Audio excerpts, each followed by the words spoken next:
Welcome to the reading of the Arbiter. This is the maiden edition, and my name is Hassan Gimba. I need to tell us what it is all about. We write on a weekly basis a column under the title The Arbiter, which is like a moderator or someone that takes a middle path so as to bring two extremities into uh, focus and get a solution out of problems facing the country. So we are now going to start reading it so that those who may not, those who do not have the opportunity to read it can now watch us and also listen to us. We have written quite a number before, but we are going to start with this. When the subject sees through the king, it was written, published by the Blueprint newspaper of 11th July.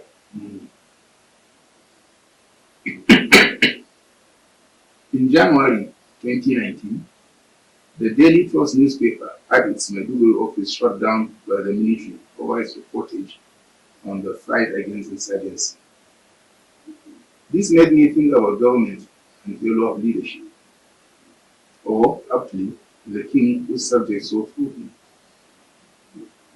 And so on January 14, 2019, on this page, under the title, The Military, Press, and War Against Insurgency, I gave that brief story. Here it goes. There is this fable of a king who, together with his palace courtiers and subjects, was calmed by a con artist who knew that people, rather than acknowledging the truth, will always be hypocritical if it would ingratiate them with the king. This man met the king and told him that he will knit him a cloth that will be the most beautiful in the world. But only those without sin hanging on their necks could see it. The king agreed, and a befitting accommodation and culinary delicacies were provided for the man to knit the cloth that is the most beautiful in the world. The more the man was knitting, the king and his courtiers would come around to marvel at the work. They say, look at you, look at you. While uh, uh, uh, they kept praising the beautiful dress that was out of this world that that man was knitting. No one would admit that he was seeing anything other than that, because that will cast him in an unpleasant light. That is, he is a sinful soul, not worthy of being in the company of the pious king. So on the day the cloth was completed, all the king's subjects were ordered to assemble at the village square to watch the king parading it. The king moved around to the admiration of his subjects, who kept enthusing, what a cloth, what a beauty. Some were even talking about the aesthetic beauty of the designs on the apparel, declaring that they had never seen anything like that in their entire lives and may never see anything better till they return to their creator. None was a sinner, all fell. It was amid all this pretentious applause that a little boy shouted, "But our king is not wearing any clothes," and the whole burst. Now, the king would have been spared such embarrassment had he been a truthful leader who desired the truth from his subjects. But because his truth was not deeper than his tongue, his courtiers all adopted hypocrisy as a service code and told him whatever he wanted to tell. It took only an innocent boy to come through that veil of hypocrisy. Now, even if they saw the boy as the king's enemy, that perception could not change the fact that the king was naked and that he and his courtiers and followers were wrong. But that did not mean he hated the king, nor did it mean he wanted his downfall. He just stated the naked truth, that the king was naked. Despite all the pretenses around him. The above folklore depicts the vain gloriousness of a man so full of himself that he did not see the truth about himself. The question to ask is, are our government officials giving tales of success in the fight against the danger in our country? Why does one have an eerie feeling of deja vu whenever government executives open their mouths to speak on issues of insecurity? Do we accuse our person of being surrounded by those who do not tell him the truth? But what they think he wants to hear? When an appointee or the president begins to make up threats, do those around the president join in confusing the president that those threats are not spider webs that have no foundation, that the slightest breeze can blow away? Are they really there for the people or even the president himself? It is quite understandable that telling leaders the truth, especially when one's active is tied to them, will somehow dice the opposition. But sometimes they must take some calculated risks and do so. Doing so helps the leader and the people. Perhaps they will have to be diplomatic or say the truth. Yes. If you really love the leader, then you are not doing justice to him by hiding the truth from him. Conversely, if he loves and trusts you, then you are not being fair to him if you hide the truth from him.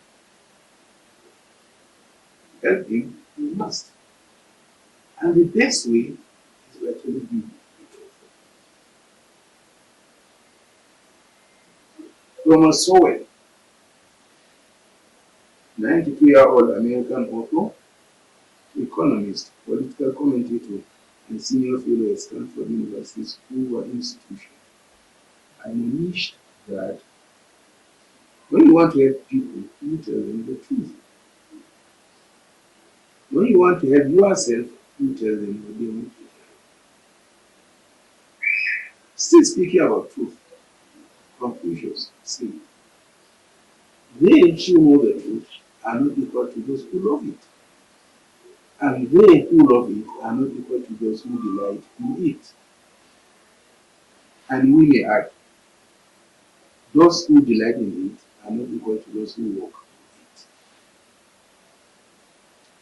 in it. But if those around our president who should keep him abreast with the truth, for instance, have abdicated their responsibility, Nigeria is not short of those who speak truth in power. People have been talking, people have been writing every day. So realize the average citizen is sad because he sees through our leaders and the government they represent. And what he sees is distress because he sees nothing. Terrorists are gaining ground and their way of life is happy, seductive to our ever-growing, jobless, able-bodied youth. It is so sad that gunslingers ride on motorcycles into a town, including the federal capital, to create a peace for us, pick their victims, and move back to their bases unchallenged. When they broke into Kuje prison, they were audacious enough to even push to the inmates and give them transfer fare. Very deliberate, like they knew no one would come to interfere permission. They live a life of reckless abandon in the bushes, taking illicit substances and feeding on roasted meat from roasted livestock, violating our daughters, sisters, and wives they adopted from communities, and dancing to the live bands of rock singers. Now, some women from the towns even go to the bushes to service the restless libidos of these marauders.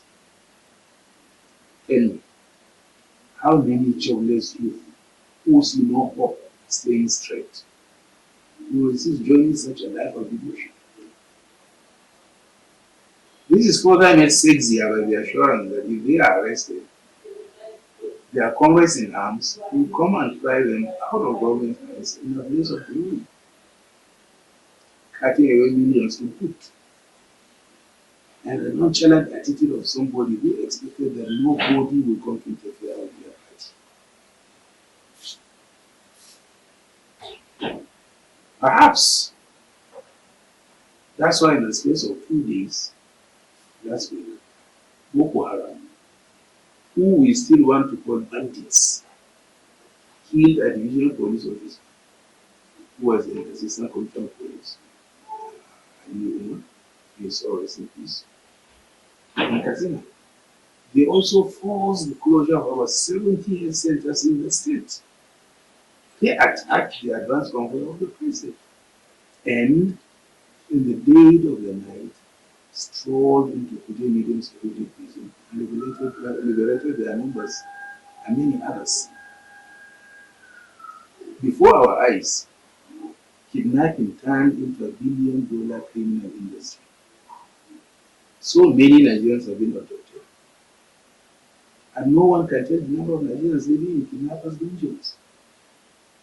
Not only because we are a country with a poor record-keeping mechanism, but because these kidnappings have been happening too frequently across the country, rural and urban areas, that they are now reported as routine stories.